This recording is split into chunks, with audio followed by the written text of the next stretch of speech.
தாவேகா தற்குறிகள் வரிசையாக கைது. கதற கதற தூக்கப்பட்ட வைரல் வீடியோ காட்சிகள். போலி பிஎல்ஏக்களை இறக்கிய தாவேகா. அலர்ட்டான தேர்தல் அதிகாரிகள். வெளியூரிலிருந்து இறக்கப்பட்ட புது வகையான தற்குறிகள். மதியமே காலியான விஜயுடைய பூத் டேபிள். வெள்ளை சட்டை, காக்கி பேண்ட். கடைசி நேரத்தில் கட்சி மாறினாரா அண்ணாமலை?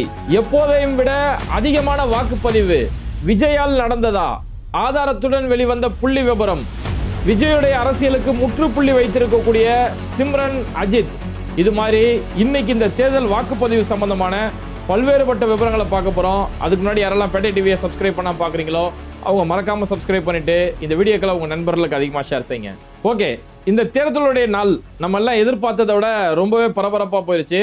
ஆனா இன்னைக்கு காலையிலேயே வெளியே வந்திருக்கக்கூடிய பரபரப்பான செய்தி என்னன்னு பார்த்தோம்னா, காலையிலே தாவேகாவை சேர்ந்தவர்கள் வரிசையாக கைது அப்படிங்கிற செய்தியை பார்க்க முடிஞ்சது. இதுல குறிப்பா திருப்பத்தூரை சேர்ந்த சக்திவேல்னு சொல்லக்கூடிய ஒரு தாவேகாவை சேர்ந்த ஒருத்தர், அவரு போய் காலையில போய் ஓட்டு போட்டுட்டு நான் எந்த சின்னத்துக்கு ஓட்டு போட்டேன், தாவேகா சின்னத்துக்கு ஓட்டு போடுறேன் அப்படிங்கிறத அந்த வீடியோ எடுத்து அதை கொண்டு வந்து அவருடைய இன்ஸ்டாகிராம் ரீல்ஸ்ல ஸ்டோரியா வேற போட்டுக்கிட்டாரு. இப்படி எல்லாம் போட்டதால இது மாதிரி ஒருத்தர் வாக்குப்பதிவு செய்யறத வீடியோ எடுத்து போட்டா அது தண்டனைக்குரிய குற்றம். இது சம்பந்தமா நம்ம பேட்டை டிவில நேற்று நானும் மன்சூரும் ஒரு ஷார்ட் பிலிமாவே அது சம்பந்தமா பதிவு செஞ்சிருந்தோம். இது மாதிரி யாராவது செயல்பட்டீங்கன்னா 3 மாசத்துல இருந்து 2 வருஷம் வரைக்கும் சிறை தண்டனை கொடுக்கப்படும். தேர்தல் ஆணையம் கடுமையான எச்சரிக்கை கொடுத்திருக்காங்க அப்படின்னு சொல்லியிருந்தோம்.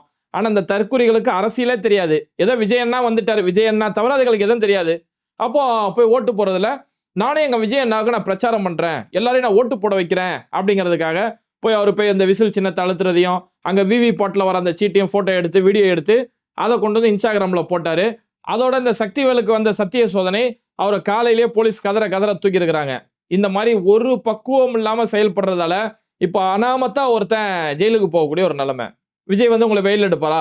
விஜய்க்காக இவ்வளவு பண்றேன்றீங்களே, அவர் என்ன வேணாலும் பண்ணிட்டு போட்டோம், எப்படி வேணாலும் அவர் பர்சனல் லைஃப் எப்படி இருக்கட்டும், மக்களுக்கு எதுவும் பண்ண தேவையில்ல, ஆனா அவர் என்ன வேணாலும் பண்ணிட்டோம், நாங்க அவரை தான் ஆதரிப்போன்றீங்களே, இப்ப விஜய் தான் உங்களை வந்து வெளியே எடுப்பாரா? எப்ப 41 பேர் அநியாயமா செத்து போனதை விட்டுட்டு ஓடினாரு, இந்த மாதிரி தற்கொலை பண்ணதுக்குமே வந்து காப்பாத்துருவாரா? இந்த அடிப்படை புரிதல் கூட கிடையாது. அதுக்கு அடுத்த செய்தி பார்த்தோம்னா, பிஎல்ஏ பூத் லெவல் ஏஜென்ட்டா இருப்பாங்க. ஒவ்வொரு பூத்லயுமே ஒவ்வொரு கட்சி சார்ந்த ஒவ்வொருத்தர் இருப்பாங்க இல்லையா, தேர்தல் ஆணையத்தோட அனுமதியோட உள்ள ஒருத்தர் உட்கார வைப்பாங்க. அந்த மாதிரி தாவேகா கட்சி சார்பில் போலியான பிஎல்ஏக்களை உள்ள உட்கார வச்சிருக்காங்க, போலியான பூத் ஏஜென்ட்டுகளை உள்ள உட்கார வச்சிருக்காங்க அப்படிங்கிற தகவல்கள் வந்து தேர்தல் அதிகாரிகள் வந்து அவங்களுடைய ப்ரூஃப் எல்லாம் வாங்கி செக் பண்ணி பார்த்தா இவங்க போலியான நபர்கள், அனுமதி வாங்கப்படாத நபர்கள் உள்ள இருக்கிறாங்க அப்படிங்கிற தகவல் வந்துன்னு அது சம்பந்தமா ஒரு 2 பேரை கைது செய்யக்கூடிய ஒரு காட்சிகள் இது மாதிரி தொடர்ந்து இன்னைக்கு முழுக்க பரபரப்பாக நடந்துட்டு இருந்தது.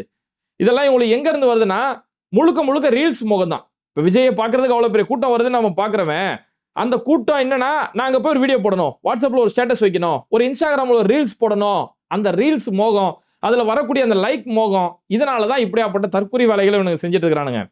இந்த தற்குறித்தனம் எந்த அளவுக்கு போயிருச்சுன்னா, வெளிநாட்டுல இருந்து ஓட்டு போடுறதுக்கு எங்க அண்ணாவுக்கு நாங்க ஓட்டு போடுறதுக்காக வரோம், விசில நாங்க ஒழிக்க வைக்க போறோம் அப்படின்னு சொல்லி வரிசையா வெளிநாட்டுல லண்டன்ல இருந்து சிங்கப்பூர்ல இருந்து எல்லா நாடுகள்ல இருந்து நாங்க ஓட்டு போடுறதுக்கு வரோம், இது வரைக்கும் இப்படிலாம் நடந்திருக்கா பாத்தீங்கன்னா சொல்லி எல்லாம் வரிசையா வீடியோ போட்டுட்டு இருக்கானுங்க.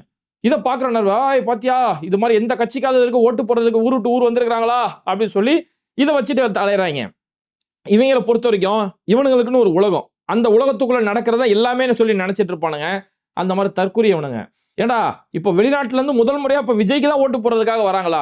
வெளிநாடுகளுக்கோ வெளி மாநிலங்களுக்கோ யாரெல்லாம் வேலைக்கு போறாங்களோ அவங்க இத்தனை வருஷம் நம்ம வேலை செஞ்சோம், இப்ப நம்ம ஊருக்கு போலாம் அப்படின்னு ஒரு டேட் பிக்ஸ் பண்ணும்போது எப்படி தீபாவளிக்கு போலாம், பொங்கலுக்கு போலாம், ரம்ஜானுக்கு போலாம், கிறிஸ்துமஸுக்கு போலாம்னு வச்சிருப்பாங்களோ அந்த மாதிரி பல பேர் ஓட்டு போடுறதுக்கு ஊருக்கு போலாம், 2 மாசம் லீவு, 1 மாசம் லீவு, கரெக்டா ஓட்டு போடுற தேதி போனா ஓட்டம் போட்டுலாம், லீவை முடிச்சுட்டு வரலாம்னு சொல்லி இப்படி வழக்கமா வர்றதுதானடா. எல்லாரும் இப்படிதான் வராங்க ஊருக்கு. இப்ப நான் என்ன கேட்கிறேன், இன்னைக்கு இதே தேதியில வெஸ்ட் பெங்கால்ல ஓட்டு நடக்குது, மேற்கு வங்கத்துல தேர்தல் நடக்குது. அந்த மேற்கு வங்கத்துல ஓட்டு போடுறதுக்காக கடந்த 1 வாரமாவே சென்ட்ரல் ரயில்வே ஸ்டேஷன் அவ்வளவு பெரிய கூட்டம். இங்க வேலைக்கு வந்த வடமாநிலத்தை சேர்ந்த தொழிலாளர்கள் ஓட்டு போடுறதுக்காக 1 வாரமா போறாங்க. நீங்க சென்னையில இருந்து கொல்கத்தா போகக்கூடிய ட்ரெயின்லாம் பாருங்க, Howrah express, Coromandel express, Shalimar express, இந்த ட்ரெயின்லாம் கட்டுக்கடங்கான கூட்டத்தோட இங்க இருந்து கிளம்பி போகுது.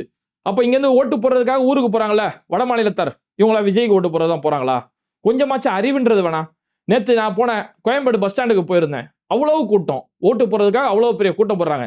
தமிழ்நாடு அரசு சார்பில் வழக்கமா 5090 பஸ் இயக்குறாங்க அப்படின்னா இந்த தேர்தலுக்காக கூடுதலா பஸ் விட்டுருக்காங்க. வழக்கமா 5092 பஸ் இயக்கப்படுது. இந்த தேர்தலுக்காக 5545 பஸ் கூடுதல் சிறப்பு பஸ் விட்டுருக்காங்க. ஒட்டுமொத்தத்துல 10,637 பஸ். இது வழக்கமா ஒவ்வொரு தேர்தலுக்குமே பஸ் விடுற சிறப்பு பஸ் விடுறது வழக்கம் தான். அப்ப எல்லாருமே எப்பவுமே ஓட்டு போட போயிட்டு தான் இருக்கிறாங்க. இவனுங்க புதுசா வந்துகிட்டு ஒரு 10 பேர் 20 பேர் சேர்ந்து நாங்க வெளிநாட்டுல இருந்து வரோம். இதை இவங்க ரீல்ஸ் போட்டோன்னே, ஓ எல்லாருமே ஓட்டு போடுறதுக்கு விஜய் அண்ணாக்கு தான் ஓட்டு போட வராங்க அப்படின்னு சொல்லி ஒரு கிறுக்குத்தனமான மனநிலையோட வராங்க. இந்த மாதிரி தான் போன தேர்தல்லாம் பார்த்தோம்னா சீமானுக்காக.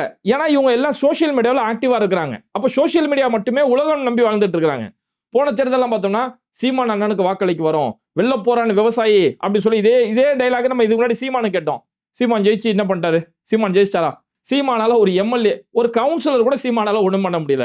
இவ்வளவுதான் வெறும் சோசியல் மீடியாவில் நடக்கிறது. ஏன்னா இன்னைக்கு ஓட்டு போறதுக்கு 1 லட்சம் பேர் போறாங்கன்னு வைங்களேன். அந்த 1 லட்சம் பேர்ல 10 பேர் விஜய்க்கு ஓட்டு போடுறதுக்காக போறாங்க அப்படின்னா அந்த 10 பேரும் வீடியோ போடுறான். விஜய்க்கு ஓட்டு போடுறன்னு எவன்லாம் முடிவு பண்றானோ அவன்லாம் வீடியோ போடுறான், வாட்ஸ்அப்ல ஸ்டேட்டஸா வைக்கிறான்.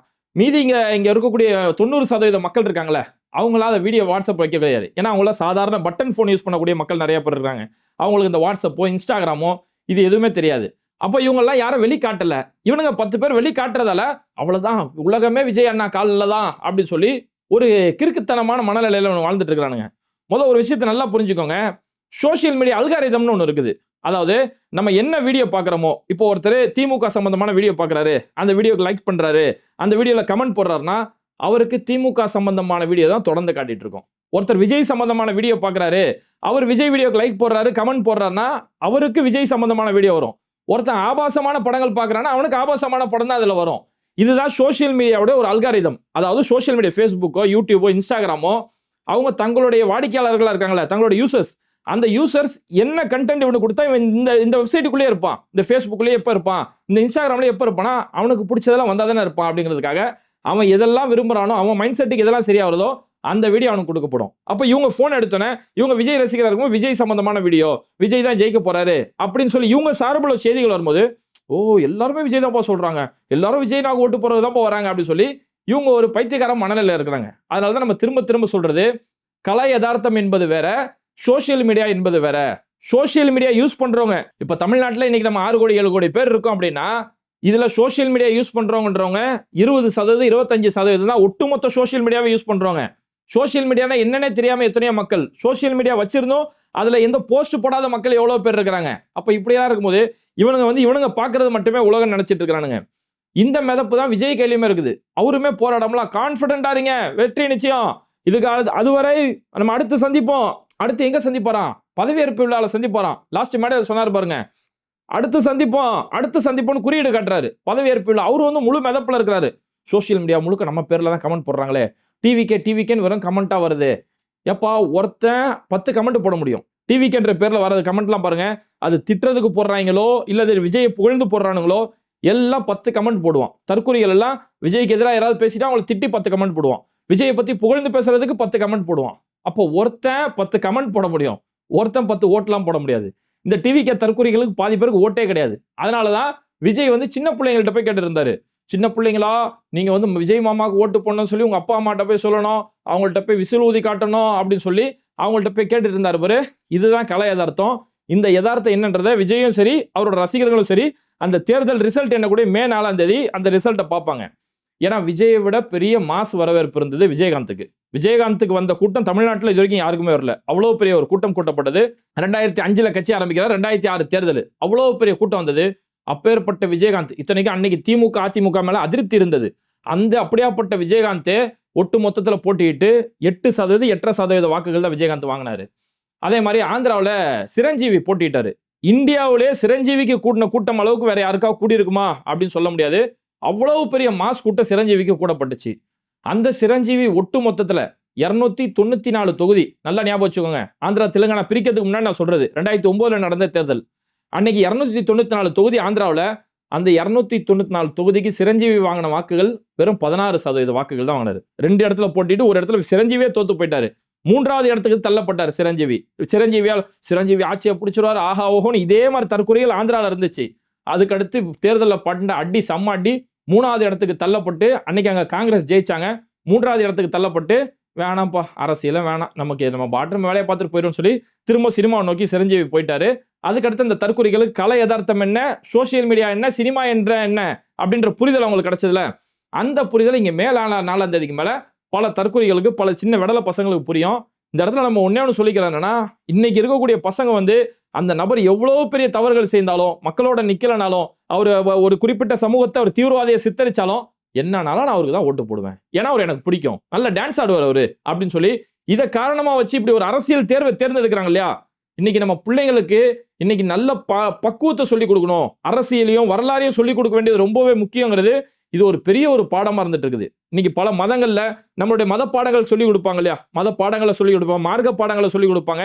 அதோடு சேர்த்து வரலாறையும் சொல்லிக் கொடுக்கணும். பிள்ளைங்களை ஒரு வரலாறு தெரிஞ்ச எந்த ஒரு தலைமுறை வரலாறு தெரியாத தலைமுறையா இருக்குதோ அந்த தலைமுறை அவங்க அகதிகளாகிறதுக்கு சமம். யார் தன்னுடைய வரலாறை மறக்கிறானோ அவன் அகதிகளாகிறதுக்கு சமம்.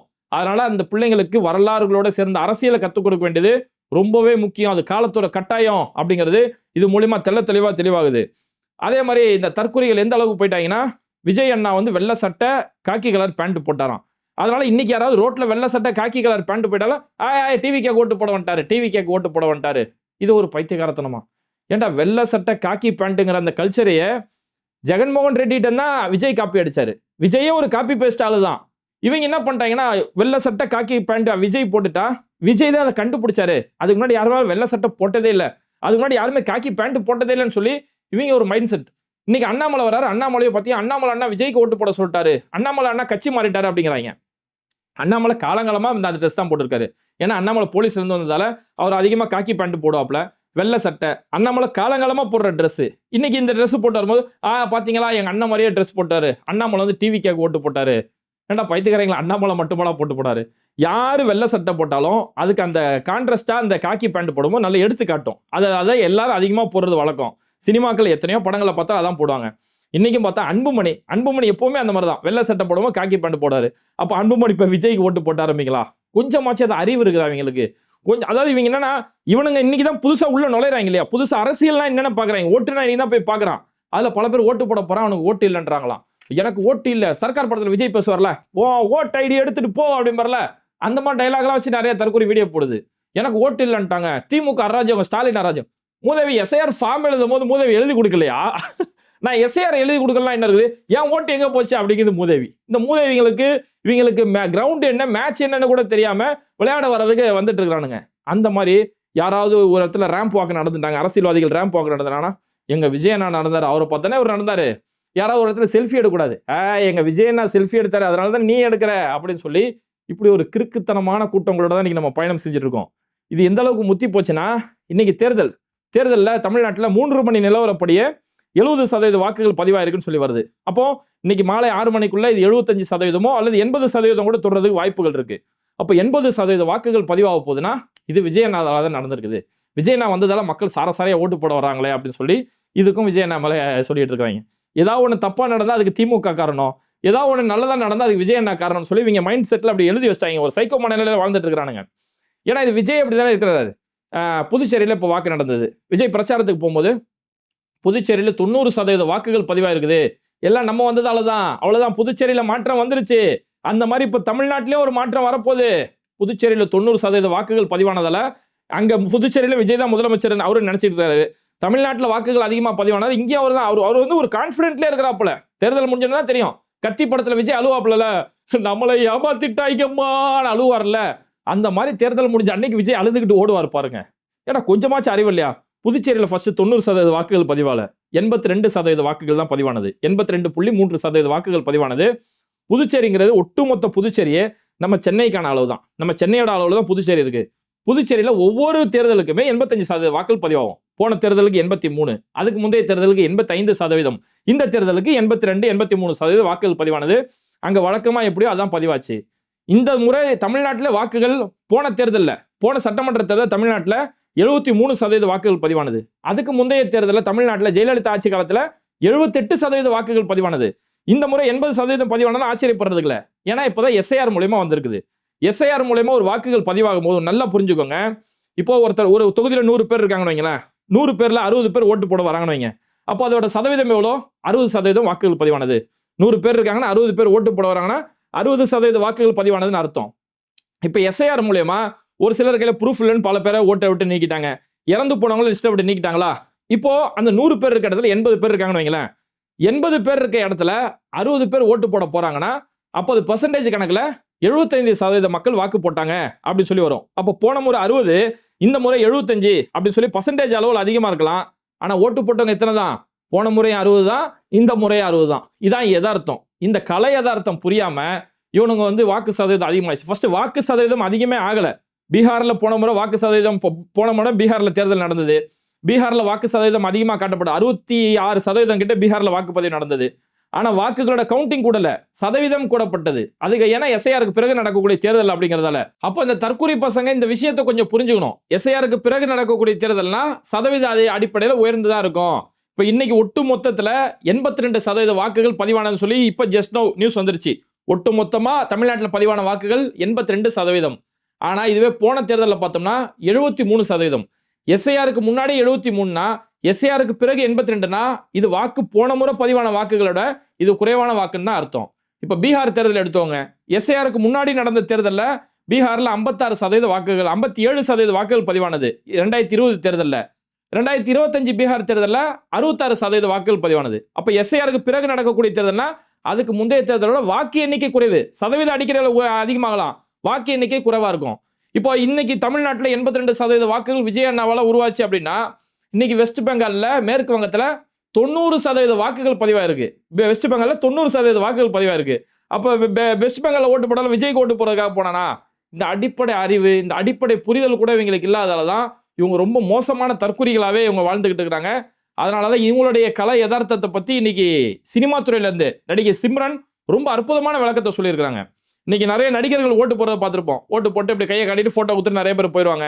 அவங்கள்ட்ட அரசியல் ரீதியான கேள்வி கேட்டா கூட ஐயோ அடுத்த படத்துக்கு ஏதாவது பிரச்சனை ஆயிருமோ சொல்லி சரி நோ கமெண்ட் ஓடிடுவாங்க. ஆனா அந்த இடத்துல நடிகை சிம்ரன் உண்மையாவே அவங்க உண்மையாக ஒரு பொறுப்போட அவங்களோட ஒரு பேச்சு பேசியிருக்காங்க. சிம்ரன் சொன்னது என்னன்னா, தேர்தல் என்பது சினிமா ஷூட்டிங் கிடையாது அப்படிங்கிற ஒரு வார்த்தையை பதிவு செஞ்சிருக்காங்க. தேர்தல் என்பது சினிமா ஷூட்டிங் கிடையாது, நாடகங்களை தவிர்த்து கலை யதார்த்தத்தை புரிந்து கொள்ளுங்கள் அப்படின்னு சொல்லி ஓட்டு போட்டுட்டு சிம்ரன் இந்த விஷயத்தை பதிவு செஞ்சிருக்காங்க. இதுவரை சினிமாவை பார்த்து போடக்கூடிய ஓட்டு இல்லப்பா, தேர்தல் என்ற உன்னோட மாநிலத்தை தீர்மானிக்கக்கூடிய ஒரு விஷயம். நாடகத்தை பார்த்து முடிவு செய்யாத, கலை யதார்த்தம் என்னன்னு முடிவு செஞ்சுக்கோ அப்படின்னு சிம்ரன் ரொம்ப அழகான ஒரு விஷயத்தை பதிவு செஞ்சுட்டு போயிருக்காங்க. ஏன் அஜித்தை பார்க்கலாமே. இன்னைக்கு காலையில தமிழ்நாட்டில் பதிவான முதல் ஓட்டு அஜித்துடைய ஓட்டு தான். காலையில 7 மணிக்கு வாக்குப்பதிவுனா 6:45 ஓட்டு போட வந்துட்டாரு. அவ்வளோ ஒரு பொறுப்பு, எனக்கான பொறுப்பு இருக்குல்ல, அந்த பொறுப்பை நான் முதல்ல அளவு செஞ்சிடறேன், நான் சொன்ன நேரத்தோட முன்னாடி வந்து நிற்பேன் அப்படிங்கிறாரு. ஆனா இந்த இடத்துல விஜயை கொஞ்சம் கம்பேர் பண்ணி பாருங்க. 12 மணிக்கு வேலுச்சாமிபுரத்துல கரூருக்கு நான் வருவேன்னு சொன்ன விஜய் நைட்டு 7 மணிக்கு வராரு. 7 மணிக்கு வந்ததால தானே அப்படி 41 உயிர் அங்க காவு வாங்கப்பட்டுச்சு. அப்போ சொன்ன நேரத்துக்கு வராத அந்த சோம்பேறித்தனமா இருக்கக்கூடிய இவர் தான் உங்களுக்கு நான் மாற்றமா? இது மாதிரி சொன்ன நேரத்துக்கு வரக்கூடிய இந்த மாதிரி நல்ல நபர்கள் சினிமா துறையில இருக்கிறாங்க அப்படிங்கிறத இந்த இடத்துல பார்த்துக்க முடியுது. அதனால இந்த சோசியல் மீடியா மட்டுமே உலகம் நினைச்சிருக்கக்கூடிய இந்த பசங்களுக்கு மே 4ஆம் தேதி கள நிலவரம் என்னன்னு சொல்லி தெரியும். நம்ம சோசியல் மீடியா நம்ம யூஸ் பண்றோம், ஏன்னா இன்னைக்கு சினிமா சம்பந்தமான செய்தி நிறைய பேர் பார்க்கறதால, விஜய் ஒரு சினிமா நடிகருங்கிறதால அவர் சம்பந்தமான செய்திகள் அதிகமா வருது. அதனால சோசியல் மீடியா மட்டுமே உலகம் இல்ல, வெளியில அதோட பறந்து விரிந்த பெரிய உலகம் ஒண்ணு இருக்கு அப்படிங்கிற அந்த புரிதல் அந்த பசங்களுக்கு மே 4ஆம் தேதி புரிய வரும். அதனால நம்ம திரும்ப நம்ம பேட்டை டிவி மூலியமா அடுத்தமா சொல்றது என்னன்னா, இந்த தேர்தல் நிலவரத்துக்கு பிறகு இப்படி பைத்தியகாரத்தனமா விஜய் என் புருஷனோட விஜய் தான் முக்கியம், விஜய் அண்ணா தான் இல்ல, அவர் என்ன வேணாலும் செஞ்சுட்டு போட்டோம், எப்படி வேணாலும் கேடு கட்ட வாழ்க்கை வாழ்ந்துகிட்டோம், எப்படி வேணாலும் மக்களை பார்க்காம போட்டோம், என்ன இருந்தாலும் அவர் நடிகர், எனக்கு அவரை பிடிக்கும் அப்படின்ற அந்த மனநிலை இருக்குல்ல, இது ஒரு மோசமான மனநிலை. இந்த மனநிலை இந்த பசங்களை அப்படியே ஒரு சங்கியா கூட மாத்துறதுக்கு ரொம்ப நேரம் ஆகாது. இப்ப விஜய் நாளைக்கே பிஜேபி கூட கூட்டணி வச்சா இந்த பசங்க அத்தனை பேரை ஈஸியா சங்கியா மாத்திரலாம். அப்ப இப்படி ஒரு பைத்தியக்கார கண்மூடித்தனமான மனநிலையில் இருக்கிறதால இந்த பிள்ளைகளுக்கு ஒரு அறிவார்ந்த விஷயங்களையும், நாட்டுடைய வரலாறு, இந்த மாநிலத்துடைய சுயாட்சி, இந்த விஷயங்களை கற்றுத்தர வேண்டியது ரொம்ப முக்கியம். எப்படி பிள்ளைகளுக்கு பெற்றோர்கள் மதத்தை சொல்லிக் கொடுத்து வளர்க்கிறாங்களோ அந்த மாதிரி நம்ம அடிப்படை அரசியலையும் அடிப்படை வரலாறுகளையும் சொல்லிக் கொடுக்க வேண்டியது ரொம்ப முக்கியம். அப்பதான் உங்களுக்கு இந்த புரிதல் தான் நாளைக்கு அவன் லைஃப்ல ஒரு விஷயத்தை டிசைட் பண்ண முடியும். எது சரி எது தவறு அப்படின்னு டிசைட் பண்ணக்கூடிய அவனுக்கு திறமை அவனுக்கு அப்பதான் உருவாகும். அதனால இதெல்லாம் சொல்லிக் கொடுக்க வேண்டியது முக்கியம். இந்த இடத்துல இறுதியா திமுகவுக்கு நம்ம வைக்கக்கூடிய ஒரு கோரிக்கை, இறுதியா திமுக கிட்ட ஒரு கோரிக்கை. 2021 முதலமைச்சர் மு.க. ஸ்டாலின் அவர் பதவி ஏற்கக்கூடிய நேரத்தில் அன்னைக்கு கொரோனாவுடைய காலகட்டம் ரொம்ப சவாலா இருந்த ஒரு டைம். ஆனா அதெல்லாம் ஃபேஸ் பண்ணி பெரிய அளவில் அதை கொரோனாவை கட்டுக்குள்ள கொண்டு வந்திருந்தாங்க. அப்போ கொரோனாவோட காலகட்டத்தால முதலமைச்சர் பதவியேற்பு விழாங்கிறது வெறும் 500 பேர் தான் கலந்துக்க முடியும் அப்படிங்கிறதால அன்னைக்கு ஆளுநர் மாளிகையில் வெறும் 500 பேர் தான் அனுமதி அப்படின்னு சொல்லி ஒரு கட்டுப்பாடு இருந்தது. ஆனா இன்னைக்கு அந்த கட்டுப்பாடு எதுவும் இல்லை. இந்த முறை மீண்டும் திமுக ஆட்சியை பிடிப்பது உறுதி அப்படிங்கிறது கலை யதார்த்தங்கள் பார்க்க நமக்கு புரியுது. வெறும் சோசியல் மீடியாவை தவிர்த்து விட்டுட்டு வெளியில இருக்கக்கூடிய பரந்த விருந்த உலகம், இன்னைக்கு இருக்கக்கூடிய மக்களுக்கு இவங்க செஞ்சிருக்கக்கூடிய பல நல திட்டங்கள், மக்களுக்கு பிரச்சனைக்கு வரும்போது களத்தில் வந்து நிற்கக்கூடிய விஷயங்களால திமுக ஒரு அபார வெற்றி அடைவாங்கன்ற உறுதி. திமுக கிட்ட நம்ம வைக்கக்கூடிய கோரிக்கை என்னன்னா, போன முறை பதவியேற்பு ரொம்ப சிம்பிளா முடிஞ்சிருச்சு. இந்த முறை பதவியேற்பு விழா மெரினா பீச் ரோட்ல அவ்வளவு ஒரு பிரம்மாண்டமா நடக்கணும் அப்படிங்கறத யதார்த்தம். ஏன்னா இன்னைக்கு நடந்திருக்கக்கூடிய இந்த தேர்தல் திரை கவர்ச்சிக்கும் வளர்ச்சி திட்டங்களுக்கும் மத்தியில் நடக்கக்கூடிய ஒரு தேர்தல், மனித நேயத்துக்கும் மத வெறிக்கும் மத்தியில் நடக்கக்கூடிய ஒரு தேர்தலுங்கிறதால அந்த வெற்றி கொண்டாடத்தை ரொம்பவே பிரம்மாண்டமா கொண்டாடணும். இது மாதிரி வீடியோக்களை தொடர்ந்து பார்க்கறதுக்கு மறக்காம பேடை டிவியை சப்ஸ்கிரைப் பண்ணிட்டு இந்த வீடியோக்களை உங்க நண்பர்களுக்கு அதிகமாக ஷேர் செய்யுங்க. இணைந்திருப்போம். Mister perfect extra gold. திருமணமான அனைத்து ஆண்களுக்கும் ஒரே தீர்வு. வயதான பலகினமா, சுகர் பலகினமா, இனி கவலை வேண்டாம். 100% இயற்கை வயகரா, 100% ஹலாலான முறையிலும் தயாரிக்கப்படுகிறது. எவ்வித கலப்படமும் கிடையாது, பக்க விளைவும் கிடையாது. ஆர்டர் செய்தாலே போதும், உங்கள் இல்லம் தேடி வந்து சேரும். மேலும் விவரங்களுக்கு கீழுள்ள எண்ணை அணுகுங்கள்.